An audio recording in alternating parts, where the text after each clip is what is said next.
LGBT গেদের ambassador বুঝো? হ্যাঁ, আজকে বুঝালো বাচ্চাদের অ্যাম্বাসিডর কাকে বলা হয়? আজকে তুমি ওকে ভালোবাসবে, ওর ছবি তোমার মুখে রাখবে, ওর পতাকা ওদের পতাকা রাখবে। এই বক্তব্য শোনার পর যারা প্রাপ্তবয়স্ক, যারা বাড়িতে যে মেসির পতাকা থাকে, আর্জেন্টিনা, ব্রাজিল, যে কোনো রাষ্ট্রের পতাকা থাকবে, এই কাফের রাষ্ট্রের পতাকা থাকবে, তাদের জার্সি গায়ে থাকবে, এই যেটা বর্জন না করে এই অবস্থায় মৃত্যুবরণ করলে কি বলবো? বলবো না, আপনি বলেন হাদিস কোরআনের কি বলা হয়? আমি আপনাকে কাফের বলছি। আপনি যদি এইভাবে মৃত্যুবরণ করেন তাহলে আপনার মৃত্যু হবে কাফেরের মৃত্যু। আজকে সময় বেশি হয়ে যায়, তারপরে বলছি দুইটি হাদিস, একটি আয়াত এবং একটি হাদিস বলে শেষ দিন। আজকে যারা গার্ডিয়ান আছেন, আপনার সন্তানদের এই অবস্থা, এই পরিস্থিতি, আপনি যদিও ওই পথের অনুসারী না, আপনার পরিণতি হবে। আপনি সন্তানকে কিছু বলছেন না, আজকে আবার একটু কিছু বলা যাবে না। যে যার খুশি মতো চলবে, যার যার ব্যক্তি স্বাধীনতা, স্বাধীন রাষ্ট্র, যা খুশি যে খুশি মতো সে যা খুশি তাই করবে, স্বাধীন রাষ্ট্র পেয়েছি। কিন্তু দায়ুস ছিলেন, দায়ুস কাকে বলে?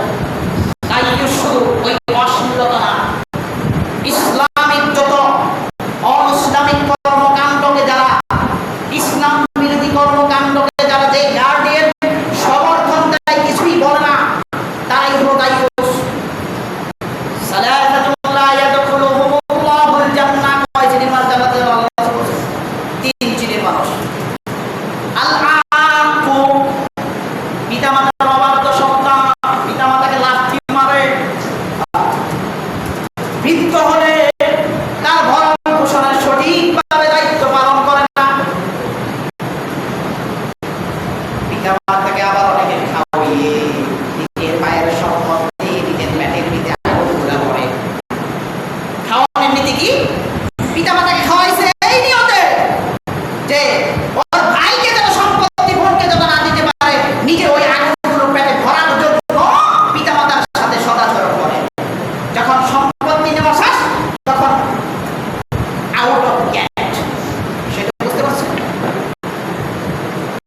আজকে যদি লক্ষ্য করেন, আজকে যারা আপনাদের এই যে সন্তানদের সম্পর্কে যারা অসচেতন, দায়ুস সেই ব্যক্তি, আল্লাহ ইউকিরু ফি আহলিল খাবাস, যে পরিবারের গার্ডিয়ান হওয়া সত্ত্বেও তার পরিবারের ইসলাম বিরোধী কর্মকাণ্ডকে কি করে? সমর্থন করে, কিছুই বলে না, প্রতিবাদও করে না, নিষেধও করে না।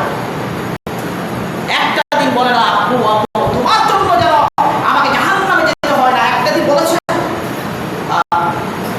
বলা কি প্রয়োজন? বুক করেছেন? বুক করেননি, কারণ আজকে আধুনিকটাও না, মডার্ন, আলট্রা মডার্ন যুগ, জাহিলি যুগ চলে এসেছে, জাহিলি যুগ চলে এসেছে। দেখেন, আপনি বলছেন আল্লাহ নবী মুহাম্মদুর রাসূলুল্লাহ সাল্লাল্লাহু আলাইহি ওয়াসাল্লাম, আপনি গার্ডিয়ান যে তাই আল্লাহ নবী মুহাম্মদুর রাসূলুল্লাহ 1450 বছর আগেই বলে গিয়েছেন। আপনি তাই কি বলেন জানেন? সহিহ বুখারী 1358 নম্বর হাদিস পড়বেন, আন্না আবি হুরায়রা রাদিয়াল্লাহু তাআলা আনহু হাদাথা, আবু হুরায়রা রাদিয়াল্লাহু তাআলা আনহু হাদিস বর্ণনা করেছেন, আনি রাসূলুল্লাহ সাল্লাল্লাহু আলাইহি ওয়াসাল্লাম, রাসূল সাল্লাল্লাহু আলাইহি ওয়াসাল্লাম থেকে,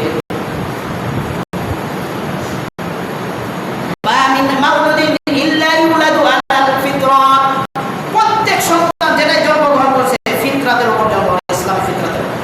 ওয়ালাকিন আবাওয়াহু ইউহাউইদানি, সব সন্তান ইসলামে যিনি ফিতরাতের উপর জন্মগ্রহণ করেন, কিন্তু তার পিতা তাকে বানায় ইহুদি, আর ইউনাসসিরানি, খ্রিস্টান ও উপাসক। কেমনে বানায়?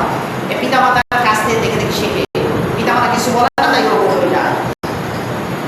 এরপর আল্লাহ নবী উদাহরণ দিলেন, তুমি কি কখনো দেখেছো একটি ছাগল, কান কাটা ছাগল বাচ্চা প্রসব করে?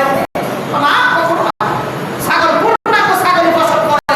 ঠিক এইভাবে আল্লাহ নবী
লিয়াকুনা মিনাল আসফালিন।